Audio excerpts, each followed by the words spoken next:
You can't see what you don't look for. And having assumed away spiritual concepts of the human being, it is no wonder that natural science has a hard time finding it. In biodynamics, the situation is developed further than in organic practices. For the agricultural processes, modern huge farms of today are actually killing the soil and the bodily inheritance characteristics of the animals we eat as well.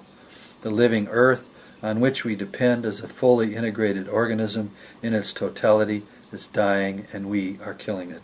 The arrogant and ignorant child is killing its mother.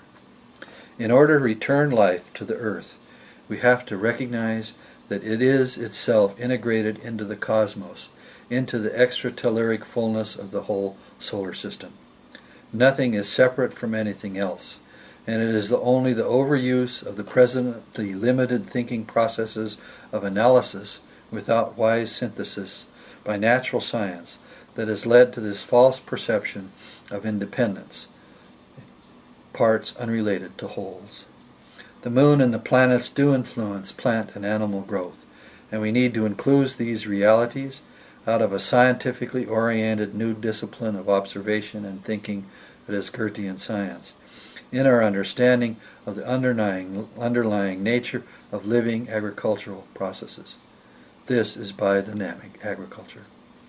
Biodynamic produce has now become the sought-after prize of many gourmet chefs, and as well biodynamic wines are seen as exceptional. Why? Because those who know foods and wines know taste, and nothing tastes quite as lively, full of life, as biodynamic foods and wines to the carefully developed and cultivated senses of the gourmet. Keep in mind that the crap we eat from our grocery stores destroys our sense of taste. In a similar fashion as to farms and food, the human organism is not merely physical, but spiritual as well.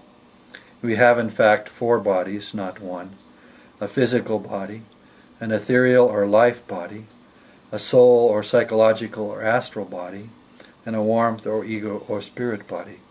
A properly disciplined thinking can learn to perceive these less visible elements of our reality and nature, and while each part is healed in a subtly different way, all are yet interdependent. My doctor acquaintance has produced a book, which I recommend as an excellent practical and pragmatic doorway into this realm of the union of knowledge of spirit and matter.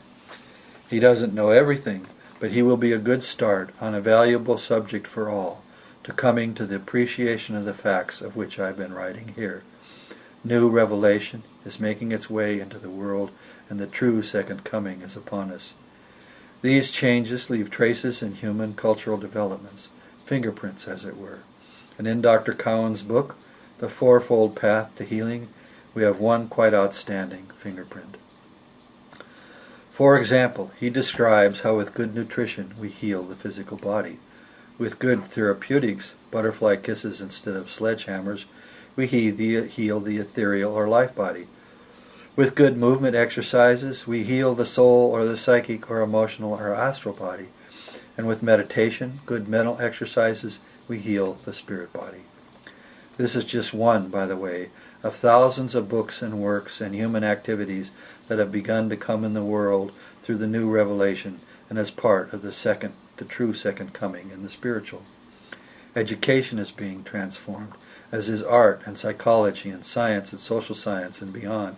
The presence of these fingerprints is far greater in Central Europe and has been going on there longer than in America.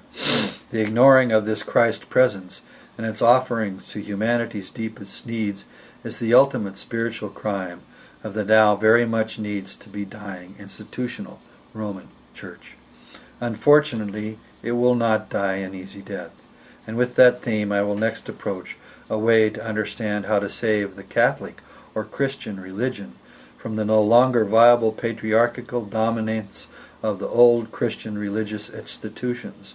For all institutional hierarchical structures must eventually undergo the dying and becoming described in the third Fatima prophecy. A question that may arise in those who hear or read these words is, what about me? If Christ has come again, how am I to know this?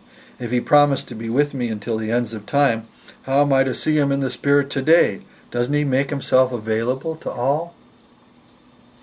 As an aspect of the true second coming in the Spirit, in the clouds of heaven, in the inwardness of the human being, there has come to be a second and purely spiritual Eucharist.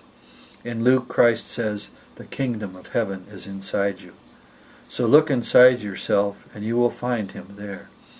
The second Eucharist does not eliminate the original, which has to do with the transubstantiation of thought, matter, but this does add to that of matter the transubstantiation of thought. This is the essence of the new mystery of thinking. The original Eucharist is communal and requires thereby guiding hands, which no longer needs to be a priest, however. It is simply a practical problem. To celebrate the transubstantiation of matter, its re-spiritualization, as it were, as a community, requires many hands. We do not feed ourselves, but each other. The second Eucharist in the ethereal, in the clouds of heaven, in the inwardness of our own life body, is entirely personal and takes place between our own spirit, our own I am, and the divine within the temple of the soul or the mind.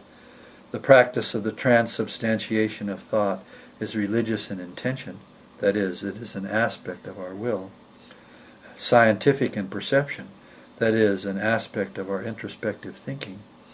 And artistic in practice, that is an aspect of the contribution of the heart or feeling. Some will call it thinking with the heart, although that is an oversimplification. This potential for the second Eucharist was known from the beginning of Christianity, and the disciples in the Acts called it Holy Breath. Recall John the Baptist.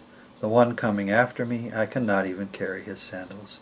He will baptize you in holy breath and fire." The practice is fairly straightforward, and was described by Christ in the Sermon on the Mount, although since that time it has fallen into confusion and earthly excess. When Christ gave the Our Father, he said to pray it in secret. Matthew 6:6. "But when you pray, go into your room and shut the door, and pray to your Father who is in secret, and your Father who sees in secret will reward you."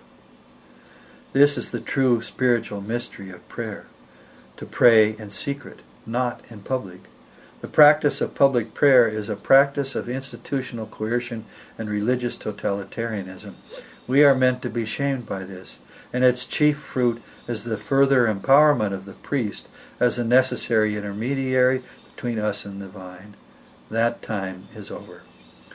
During this prayer, let's pause here.